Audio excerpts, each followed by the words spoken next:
Hello दोस्तों, रानी kitchen zone में आपका स्वागत है। आज की वीडियो थोड़ी अलग है क्योंकि इसमें मैंने आपके ही द्वारा पूछे गए सवालों के जवाब देने वाली हूँ। आपने जो कमेंट में डाउट्स और क्वेश्चन किए थे ना, उसका मैं सिंपल और इजी सोल्यूशन बताऊँगी। और हाँ, अगर आपको भी कोई भी क्वेश्चन पूछना है तो नीचे कमेंट सेक्शन है, ज़रूर लिखिएगा। मैं उसका भी जवाब अगली वीडियो में ज़रूर दूँगी। तो चलिए वीडियो को शुरू करते हैं। पहली टिप इस तरीके के लहसुन को लेकर के है कि अभी ये जो टाइम है ना, थोड़ा सा ह्यूमिडिटी वाला, इसमें लहसुन के अंदर काली काली सी कालिक जम जाती है और लहसुन ख़राब होने लगता है। तो इसको बचाने के लिए आप क्या करेंगे कि एक बोल में चाय पत्ती और थोड़ा सा नमक ऐड करना है। फिर आप इन सारे लहसुन को इसके अंदर रखिए और फिर लिड लगाइए और इसे कहीं भी स्टोर करिए। बिल्कुल भी ये ख़राब नहीं होता। अगले 6 महीने तक आप इसका इस्तेमाल कर सकते हैं। नेक्स्ट टिप स्किन केयर को लेकर के है, क्योंकि देखिए सारे फेस्टिवल अराउंड द कॉर्नर हैं और ऐसे में काम तो हम करते ही हैं, इसके साथ ही साथ अपने स्किन का भी देखभाल करना बहुत ज़रूरी है, क्योंकि हमें फेस्टिवल में सुंदर दिखना है। तो सुंदर दिखने के लिए थोड़े एफर्ट्स तो करने पड़ेंगे। तो चलिए बताती हूँ मैं आपको एक होम रेमेडी जो 101% काम करती है। इसको बनाने के लिए हमें बनाना का छिलका चाहिए, यानी कि केले का छिलका यहाँ पे चाहिए। तो देखिए कुछ इस तरीके से आप छिलके को निकालिएगा ताकि एक बड़ा सा पार्ट निकले। कहीं भी एक कट लगा करके आप इसका छिलका उतार लीजिएगा तो कुछ इस तरीके से छिलका निकल जाएगा। अब इसके ऊपर मैंने चीनी डाला है। तो देखिए अगर आपके चीनी का जो टुकड़े हैं वो बहुत बड़े हैं तो थोड़ा सा मिक्सी में उसको घुमा लेंगे तो उसके जो पार्टिकल्स हैं वो छोटे हो जाएंगे। इसके साथ ही हमने इसमें डाला है हनी। ये हनी मार्केट की है, मतलब ये डाबर वाली हनी है। अगर आपके पास प्योर हनी है ना तो आप उसका भी इस्तेमाल कर सकती हैं। ये रेमेडी हमने पैरों के लिए बनाई है। बेसिकली ये पेडिक्योर इससे हम करेंगे, अपने पैरों की अच्छी से स्क्रबिंग करेंगे। इसके साथ ही आपको पता है कि जो बनाना का छिलका होता है उसके अंदर कितनी सारी चीज़ें होती हैं, कितने हमारे स्किन को ब्राइटन करने के लिए, हाइड्रेट करने के लिए बहुत सारी इसके अंदर प्रॉपर्टीज़ होती हैं। साथ में इसमें हमने हनी डाला है। तो करना क्या है कि इसको ना पैरों पे रख करके बस आपको धीरे धीरे रब करना है। मतलब आपको 5 से 10 मिनट देना है यहाँ पे, क्योंकि जो आपके पैरों की टैनिंग है या फिर बहुत ज़्यादा डेड स्किन हो गई है और स्क्रबिंग की बहुत ज़्यादा ज़रूरत है, तो जो चीनी है ना वो स्क्रब का काम करेगी और ये नेचुरल स्क्रबर है। तो यहाँ पे मैंने अच्छी तरीके से रब कर दिया है और जो कपड़ा हमने बिछा के रखा था नीचे ना, उसी से मैंने यहाँ पे वाइप भी कर लिया। अब अच्छी तरीके से पैरों को वॉश कर लीजिएगा। पैरों को वॉश करेंगे ना तो आपको खुद नज़र आएगा कि आपके पैरों में जितनी भी मतलब डार्क स्पॉट्स थे या फिर जो भी इसके अंदर गंदगी थी वो साफ़ हो गई है। और जो नेल्स होते हैं, नेल्स के अंदर भी गंदगी होती है तो उसे भी आप किसी टूथपिक से निकाल सकते हैं और इस तरीके से आप अपने सारे नेल्स को कट कर लीजिए। तो देखिए सारी प्रोसेस हो गई है। जो लास्ट वाला प्रोसेस है ना वो बहुत ज़्यादा इंटरेस्टिंग है। अगर आप चाहते हैं कि आपके नेल्स बहुत ज़्यादा खूबसूरत दिखें तो देखिए ये सारी चीज़ें करने के बाद आप नेल पेंट ज़रूर लगाइएगा, क्योंकि जब आप पार्लर जाते हैं ढेरों पैसे खर्च करके आते हैं ना तो वो भी यही सारे प्रोसेस करती हैं। और सेटिस्फेक्शन बस इस बात की होती है कि वहाँ पे हम पैसे देते हैं, घर में जो चीज़ें करते हैं ना वो उससे कहीं ज़्यादा अच्छी होती है, बट हमें सेटिस्फेक्शन नहीं मिलती। बट इस बार तो मैं सारी चीज़ें घर पे ही ट्राई करूँगी। मैं इस करवा चौथ कहीं नहीं जाने वाली हूँ और मैं वीडियो भी और अपनी फ़ोटो भी आपके साथ शेयर करूँगी। आप खुद देखिएगा कि कितना ज़्यादा काम करती है ये सारी होम रेमेडी। तो देखिए कितना ज़्यादा डिफरेंस है। बिफ़ोर भी आपने देखा और आफ्टर भी आप देख रहे हैं, फ़र्क आपको खुद नज़र आ रहा होगा। चलिए बढ़ते हैं अपनी नेक्स्ट टिप की तरफ। तो ये हमारी एक बहुत ही प्यारी सी सब्सक्राइबर हैं जिन्होंने ये क्वेश्चन पूछा था कि कई बार मराठी या तो साउथ इंडियन फंक्शन में ना होस्ट उन्हें गजरा पहनने के लिए दे देते हैं और उस समय पे बालों का कोई भी हेयर स्टाइल मतलब याद नहीं रहता या फिर वो बना नहीं पाते। तो ऐसे में गजरे को पिन अप कैसे करें, तो यहाँ पे मैं बताऊँगी आपको। इसके लिए ना आपको पिन की ज़रूरत बिल्कुल भी नहीं है। आप बस इस वीडियो को ध्यान से देखिएगा। बस एक रबड़ बैंड की हेल्प से ना मैं इस गजरे को लगाना सिखाऊंगी, जो कि बहुत अच्छा होता है। और जब तक आप इसे ख़राब नहीं करेंगे, जब तक आप इसको हटाएंगे नहीं, तब तक ये हटेगा नहीं। तो देखिए सिंपल सा क्या करना है कि आप पोनी बना लीजिए। पोनी बनाने के बाद रबड़ लगाइएगा और फिर आप ना, आपके पास डोनट है तो आप डोनट भी लगा सकती हैं। अगर नहीं है तो कोई मोटा सा रबड़ बैंड है ना, उसे आप लगा लीजिए। लगाने के बाद देखिए इस तरीके से बालों को ऊपर करना है और इसके बाद इसके ऊपर भी एक रबड़ लगाना है। अब जो साइड में बाल दिख रहे हैं ना एक्स्ट्रा, उनको ट्विस्ट करके और इसी जूड़े के अंदर ना इसे टक इन करना है। तो जैसे ही हम इसे टक इन करेंगे ना, आप खुद देख पाएंगे कि बहुत अच्छी तरीके से जूड़ा बन करके तैयार हो गया है।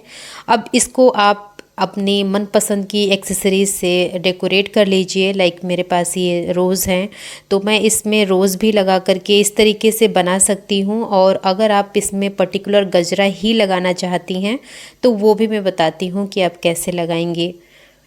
तो इस तरीके का देखिए मार्केट में बहुत ही इजीली अवेलेबल हो जाता है गजरा, आप इस तरीके से ले लीजिए। ये काफ़ी अच्छा है और मैं काफ़ी लंबे टाइम से इसको यूज़ कर रही हूँ, अभी भी कुछ भी ख़राब नहीं हुआ है।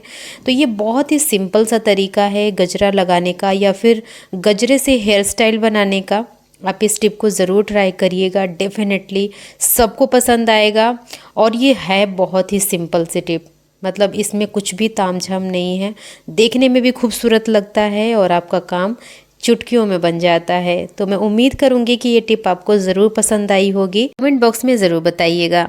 अब बढ़ते हैं नेक्स्ट टिप की तरफ। तो देखिए फेस्टिवल तो आ ही रहे हैं, साथ के साथ बच्चों के एग्ज़ाम्स भी इसी में चल रहे हैं। कभी बच्चों के प्रोजेक्ट मिल जाते हैं, कभी असाइनमेंट मिल जाते हैं, कभी बहुत सारी चीज़ें, छोटे बच्चों के तो बहुत सारे काम होते हैं। तो इस तरीके की अगर ड्राइंग बच्चों को बनाना सिखाना है, लाइक देखिए मैं यहाँ पे बहुत ही सिंपल तरीके से, मतलब एक हमने 3 लिखा है और 2 छोटे छोटे से ज़ीरो बने हुए हैं। इन दोनों जो डिजिट हैं उनको मैं मिक्स करके एक बहुत ही प्यारी सी ड्राइंग बनाऊंगी। तो आप गेस कर सकते हैं कि मैं क्या बना रही हूँ। बाकी अगर आपके घर पे छोटे बच्चे हैं तो इस तरीके की ड्राइंग तो उनको मिलती ही मिलती होगी। अगर बच्चों को कैट मिला हुआ है कि बच्चों को कैट बना करके ले आना है, तो उनको इस तरीके से सिखाइए, क्योंकि ये बहुत ही सिंपल सा तरीका है। बच्चे बहुत ही खुशी खुशी बनाते हैं और डिजिट से बनाने होते हैं ना, तो उनको बहुत ही क्रिएटिव लगता है। तो इस तरीके से ना आप अपने बच्चों को बहुत ही फन वे में ड्राइंग सिखा सकते हैं। आपके सामने ही देखिए मैं बात भी कर रही हूँ और इस कैट को मैंने ड्रॉ भी कर दिया है ना, बहुत क्यूट सी। तो ये टिप अगर पसंद आई है आपको तो अपने बच्चों को ज़रूर बताइएगा, उनके साथ ज़रूर शेयर करिएगा। आई होप उनको बहुत पसंद आएगा। सिमिलरली देखिए एक बी की भी मैं यहाँ पे पिक बना करके दिखाऊंगी, जो कि बहुत ही ज़्यादा सिंपल है। और ये बनाऊंगी मैं डिजिट 8 से। इस तरीके से 8 बनाना है और इसके बाद से ये 2 हमने विंग्स बना दिए इसके, यहाँ पे इसकी टेल बना दी। और अब ये जो बीच वाला पार्ट है इसका, यहाँ पे आपने देखा होगा लाइनिंग होती है, तो बच्चों को बोलिए वो कलर भी इसको करेंगे, बहुत ज़्यादा खूबसूरत लगेगी।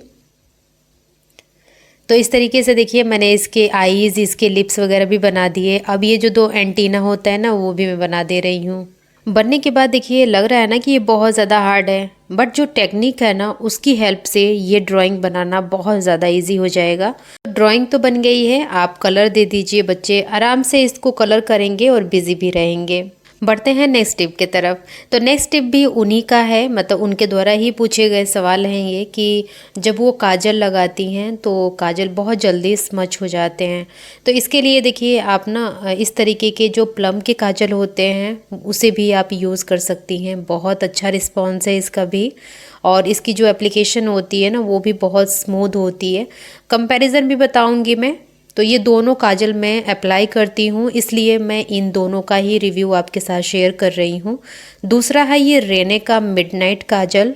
इसका टेक्सचर थोड़ा सा मतलब बटरी है और ये एप्लीकेशन अच्छा है इसका, बट ये हल्का सा स्मच होता है, जहाँ तक मैं अपना एक्सपीरियंस बता रही हूँ।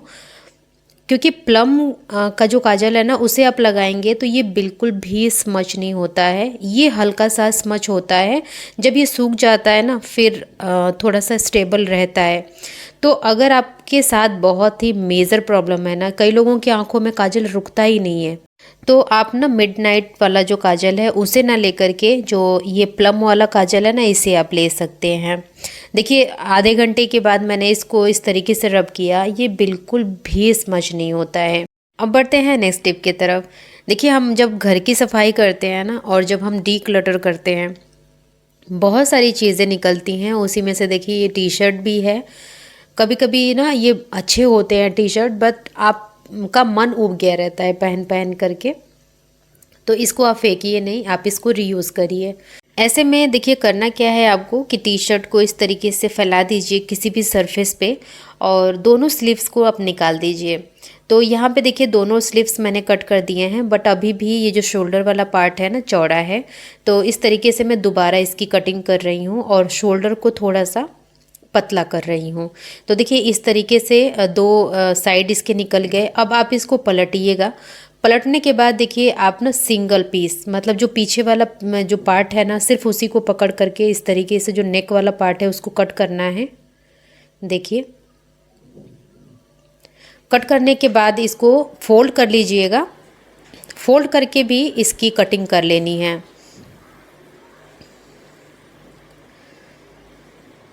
तो ये बहुत ही आसान सा तरीका है इसको रीयूज़ करने का।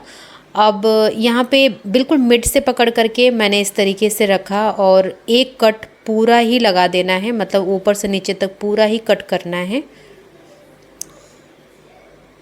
कट करने के बाद देखिए इसी पे, मतलब जो ये फोल्ड किया है मैंने ना, यहीं से एक कट दोबारा मैं लगाऊंगी इस तरीके से, और इसे पूरा कट नहीं करना। अब ये बहुत ही प्यारा सा एक एप्रन बन करके तैयार है, जिसमें हमने बिल्कुल भी पैसे खर्च नहीं किए हैं। और देखिए बहुत अच्छी तरीके से आप इसको यूज़ कर सकते हैं। ये जो डोरी है इसको टाई कर लीजिए, कहीं से भी कुछ भी सिलने की ज़रूरत नहीं पड़ी, और ये बहुत ही प्यारा सा एप्रन बन करके तैयार हो गया। अगर आपको लगता है कि इसके अंदर पॉलीथीन डालनी चाहिए, पॉलीथीन भी डाल सकते हैं। तो है ना ये कमाल की टिप। अब बढ़ते हैं अपनी नेक्स्ट टिप की तरफ।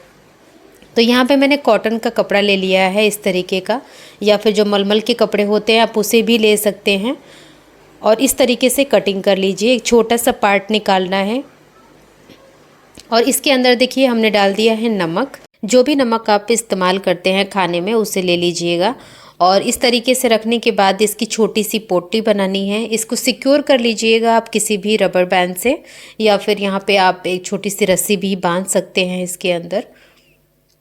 तो ये टिप भी एक सब्सक्राइबर के द्वारा पूछा गया ही था कि आटे को किस तरीके से सेफ रखें। मतलब जब हम मार्केट वाला आटा ख़रीद के लाते हैं ना, तो वो तो फिर भी चल जाता है 1 महीने तक, बट अगर आप घर में पिसवाते हैं ना गेहूं का आटा, तो वो आटा लंबे टाइम तक नहीं चलता, क्योंकि अभी मॉनसून है तो मॉनसून में ख़राब हो ही जाता है। तो आप आटे का जो भी कंटेनर है ना, उसके अंदर ये पोटली रख दीजिए। आटा बिल्कुल भी ख़राब नहीं होगा। आप 2 महीने इस्तेमाल करिए या फिर 3 महीने इस्तेमाल करिए, क्योंकि आटा जब नमक के साथ मिलता है ना, तो इसकी बहुत ही अच्छी सी प्रॉपर्टी होती है कि ये कीड़े मकोड़ों को पैदा नहीं होने देता, और आपका आटा काफ़ी लंबे टाइम तक अच्छा रहता है, सेफ़ और सुरक्षित रहता है। अब बढ़ते हैं अगली टिप की तरफ। जब हम किचन में काम करते हैं ना, तो सरफेस पे कई बार तेल गिर जाता है। तो इसको साफ़ करने के लिए अगर आपने अपने किचन के कपड़े का इस्तेमाल किया, तो आपका कपड़ा भी ख़राब होता है और सरफेस बहुत ज़्यादा गंदा दिखने लगता है। तो इसके लिए क्या करना है कि आप कोई सा भी आटा ले लीजिए। आप गेहूं का आटा ले सकते हैं, मैदा ले सकते हैं, बेसन ले सकते हैं। बेसिकली आपको आटा लेना है, कोई भी आटा आप यहाँ पे यूज़ कर सकते हैं। मैंने गेहूं का आटा इसके ऊपर डाला, और ऐसा करने से आटा ना तेल को अच्छी तरीके से एब्जॉर्ब कर लेता है और फैलता नहीं है। आप इस तरीके से हाथों से थोड़ा सा इसको रब करेंगे ना, तो सारा तेल ये आटा पी जाएगा, और जो आपका सरफेस है वो एकदम क्लीन रहेगा। मतलब उसके ऊपर बिल्कुल भी चिकनाई नहीं नज़र आएगी। और सिंपल आप इस तरीके से इकट्ठा करने के बाद इसको किसी भी कटोरी में निकाल करके रख लीजिए। इसे भी आपको फेंकना नहीं है, आप इसको संभाल के रखिए। अगर आप कहीं भी बाहर जाते हैं, मॉर्निंग वॉक पे जाते हैं, तो ले जाइए, जहाँ भी चींटियाँ दिख रही होंगी वहाँ पे इसे रख दीजिए, तो इसका यूज़ भी हो जाएगा और आपका सरफेस भी क्लीन हो गया। अब बढ़ते हैं अपनी नेक्स्ट टिप के तरफ। तो देखिए सर्दियाँ आने वाली हैं और ऐसे में क्या होता है कि आपका जो लिप्स होता है बहुत ज़्यादा ड्राई हो जाता है। ऐसे में हम बार बार लिप बाम लगाते हैं। अब लिप बाम देखिए अगर आपको टिंट वाला बनाना है तो आप वैसलीन ले लीजिए, और ये वाला जो कंटेनर है ना, ये हमने बॉटल की कैप से बनाया है। अभी रिसेंट वाली वीडियो में ही मैंने इसे शेयर किया है, आप ज़रूर चेकआउट करिएगा। तो वैसलीन के अंदर मैंने थोड़ा सा, कोई भी आपके पास पड़ी हुई है लिपस्टिक तो थोड़ा सा लेकर के इसके अंदर डालिए और अच्छी तरीके से इसको मिक्स कर लीजिए। तो ये आपके पास बहुत ही प्यारा सा एक टिंटेड लिप बाम बन करके रेडी होगा। चूँकि कंटेनर छोटा है तो आप इसको अपने पर्स में, या फिर आप स्कूल गोइंग गर्ल हैं तो आप अपने बैग में भी इसे रख सकते हैं, और जब भी आपका लिप्स ड्राई हो आप इसे अप्लाई कर लीजिएगा। सो फ्रेंड्स, ये थी आज की वीडियो। अगर आपको पसंद आई तो लाइक करिएगा, शेयर करिएगा, और चैनल को सब्सक्राइब नहीं किए हैं तो प्लीज़ सब्सक्राइब करिएगा। आज की टिप में से कौन सी टिप आपको सबसे अच्छी और यूज़फुल लगी ज़रूर बताइएगा। आज के लिए इतना ही, मिलती हूँ नेक्स्ट वीडियो में।